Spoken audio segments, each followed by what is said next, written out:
Hello, my name is Matthew, and a few days ago I finished reading Justine by the Marquis de Sade, one of the most abominable books you can read. And it's been a while since I've talked about what I've been reading, and I've been reading a lot, so I thought I would show some of the books that I've been reading in the past month and try to explain how I ended up getting to the Marquis de Sade. So I had finished Tom Jones by Henry Fielding, a great big book. Absolutely loved it. It's one of the it's an example of the wonders that you can find in an extremely long novel. Just getting lost in a world with these characters, and also the voice of Henry Fielding. Henry Fielding is very much center stage. He's one of the main characters in the book. I'm also found myself very impressed with the structure of the book because the whole of the plot feels very calculated. Although, in contrast, you really get the sense that it was serialized. There's these introductory portions throughout the chapters in the book where Henry Fielding is talking to the reader and talking about the critics and the reading public and how they're wrong in their opinions, and he's talking about other writers, and he's very very opinionated, and he's defending his philosophy in the kind of book that he's writing, which he often describes as a history. It's this fictionalized history. And at the end of the book, throughout the book, you really get the feeling of seeing how the sausage is made, because he's defending what he has written, and he's explaining what he's going to be writing, and the virtues of that. Really, really interesting. And after I finished Tom Jones, I went on to read Hamlet. And I really wanted to make a video talking about Hamlet, especially since it's still September, and there's a booktube event called Shake Timber, where booktubers, people read Shakespeare and talk about the plays that they're reading or seeing. And I picked it up by coincidence because there's a moment in Tom Jones where Tom and his squire Partridge, the second half of Tom Jones, you can really get the sense that it was inspired by Henry Fielding's reading of Don Quixote. We have these two unlikely characters traipsing through the English countryside, getting themselves into scraps and misunderstandings. But Tom Jones and Partridge, his squire, they go and see Hamlet staged. They go to the theater, and it was hilarious because these two characters are sitting in the audience, and the play begins, and Partridge is constantly talking into Tom's ear. And as the play is going on, Partridge is saying, well, who's that? Who's that character? Why did he do that? Where did that person come from? It was just so funny. And it had been a while since I had read Hamlet, and after this amusing episode, I really felt like I was in the mood. Henry Fielding really got my gears going. And Hamlet is terrific, of course, but it's such a strange play, and it's fascinating to me that it is so widely popular, because it's a revenge story where Hamlet finds out that his father had been murdered. The way that he finds out is that his father's ghost appears before him, and he knows that his mother had married his murderer. And so that's the beginning that's the premise of the plot.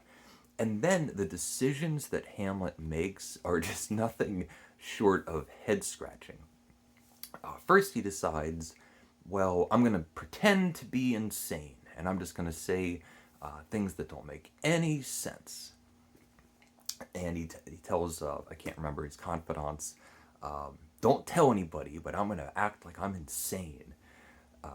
Why is he going to be doing this? What help is it going to be bringing?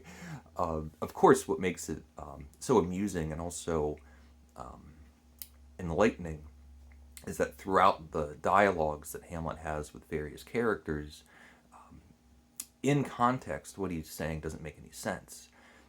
Outside of context, they are these profundities, big life questions and thoughts that really can stick with you and are applicable all the way till today. And then there's a troupe of actors that come into the castle, and it's this huge castle, all sorts of rooms. And Hamlet decides, I'm going to stage a play where the characters are going to poison this king, and the person that murdered my father is going to be in the audience. And by his reaction, I'll be able to tell whether or not he's the true murderer. And then the murderer's watching it. I already forgot everyone's names. It's terrible. But gets unsettled, and Hamlet goes, aha! There's a whole, I mean, every scene is great. There was somebody had read maybe like an apocryphal story of someone that was recommending Hamlet. And so the person reads Hamlet and goes, well, what's the big deal? It's just a string of famous quotes. Now, after this, I had been on a really high reading run. The time spent with Tom Jones, and then, of course, maybe an afternoon or 2 afternoons with Hamlet.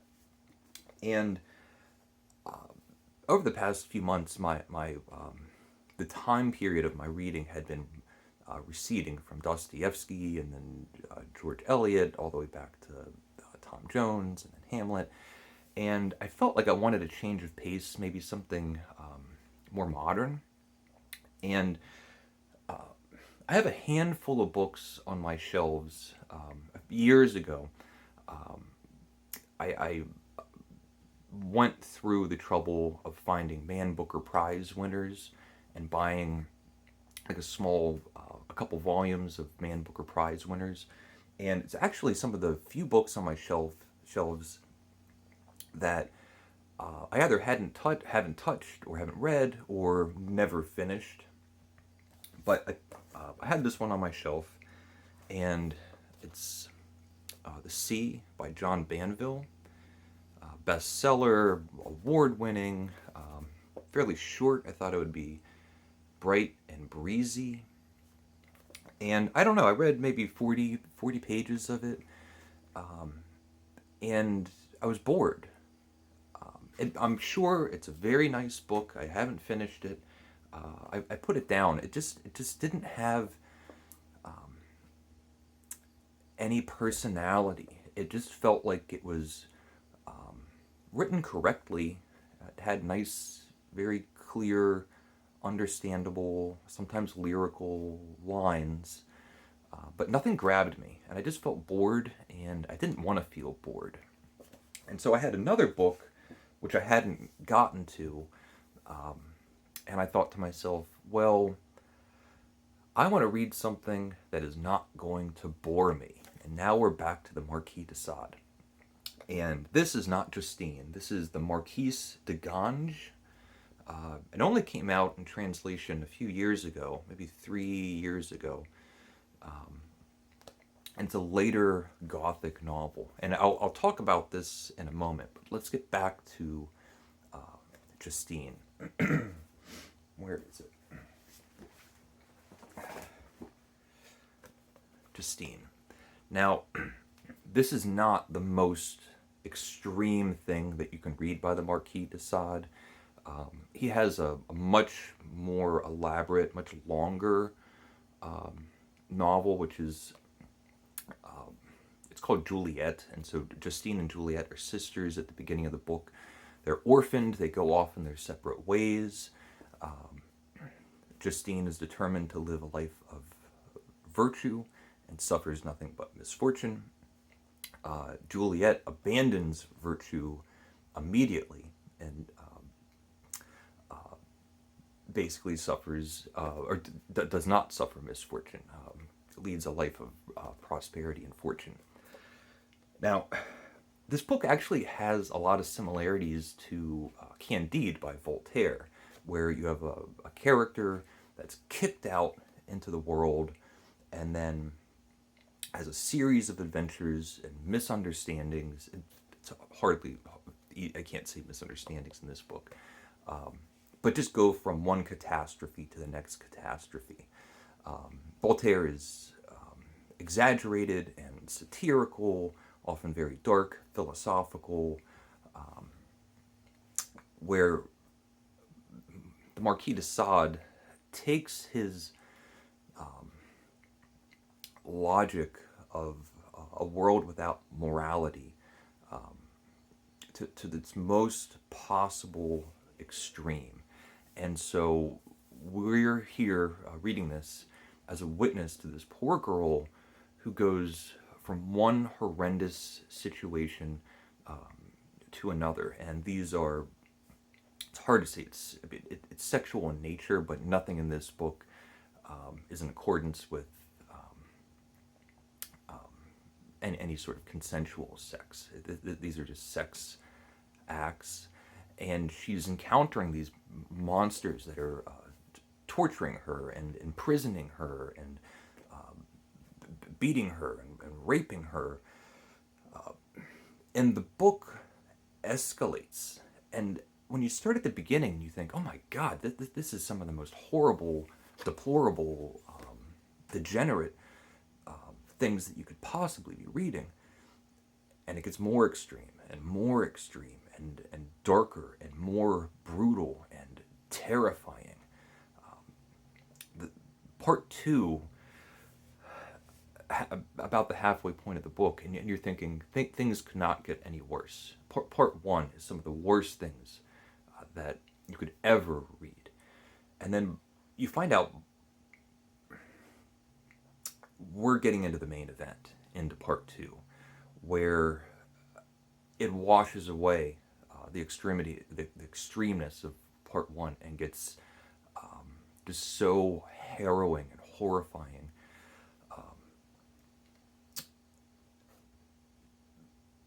It's shocking. To read this book today is shocking. That what people were thinking when it came out, I just can't imagine. There's been nothing written that's more extreme, more deplorable than the writings of the Marquis de Sade. Now, the most extreme example would be 120 Days of Sodom, and just look at that cover. I think that's a Man Ray. Am I correct? Man Ray, yeah. But anyway, Napoleon. This is another edition I have. Napoleon, quoted on the back, Justine is the most abominable book ever engendered by the most depraved imagination. Now, the Marquis de Sade is an author that I do not recommend to anyone. I'm not sure if there's another writer that, under no circumstances, would I recommend one of his books or recommend anyone spend any time with him. Anyone that's interested in reading the Marquis de Sade will find it out on their own. Now, you might be wondering, maybe, why I have all of these books. And I have, from what I gather, every mainstream, widely available, published English translation of the Marquis de Sade, all of his writings. And I make a point to do so. I have the physical books, and the reason is quite important to me, which is censorship. And you never quite know how things are going to turn. And if one day the social landscape decides we're going to ban the Marquis de Sade, we're just going to stop publishing him, you can't get any more of his works. I find that very disagreeable. If somehow you're able to pluck files out of e-readers, I've heard stories, I don't know if that's actually credible, not with the Marquis de Sade, but other books, where suddenly they're just vanished, or if they're published in an altered state. Just recently, the scandal with Roald Dahl and his books that had been changed to become less offensive. The idea that Roald Dahl is the author that's getting his books altered. I just wonder what those people would think if they read just a page of the Marquis de Sade. But he wrote these things, and I want to have them because they are so disagreeable. Now, to get back to the Marquise de Gange, which in the Marquis de Sade's world, in that context, you could say that it's mild, although it's still horrifying. And it's a true story of a murder that scandalized France at the time because it was so horrific. Maybe a comparison would be the widespread panic of the stories that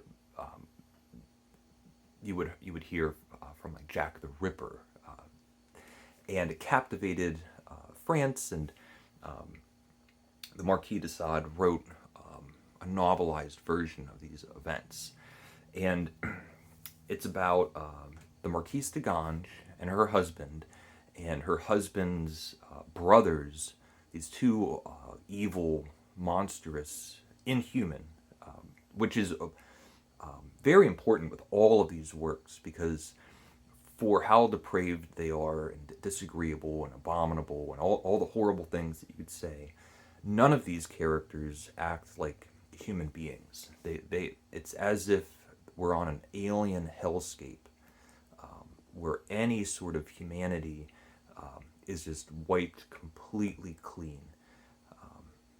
What makes Justine and also the Marquise de Gange so scary is the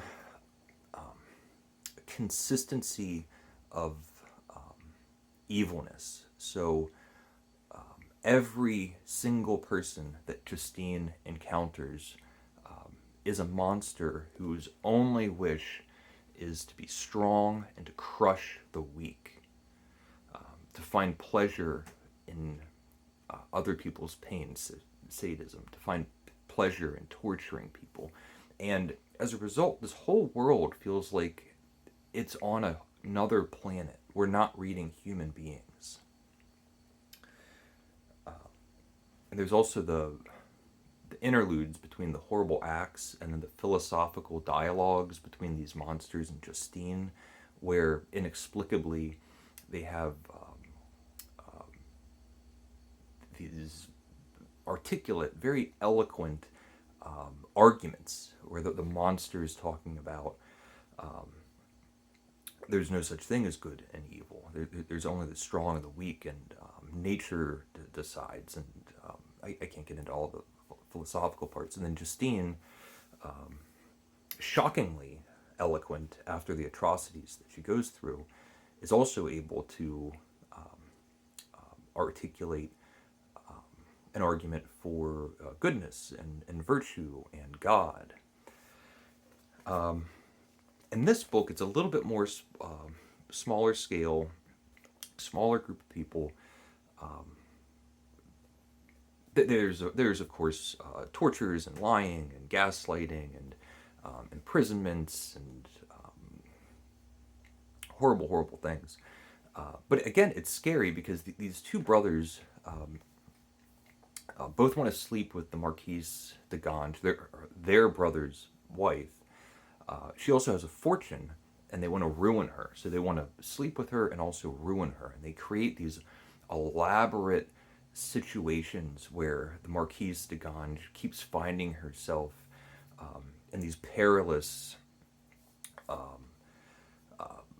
damning situations where, through a whole series of unlikely events, um, unbeknownst to her, she wakes up in bed with another man in a house of prostitution with the police right outside to break the doors in, or in the dark with a stranger who she believes is actually her husband, and they're going to have a moment of affection.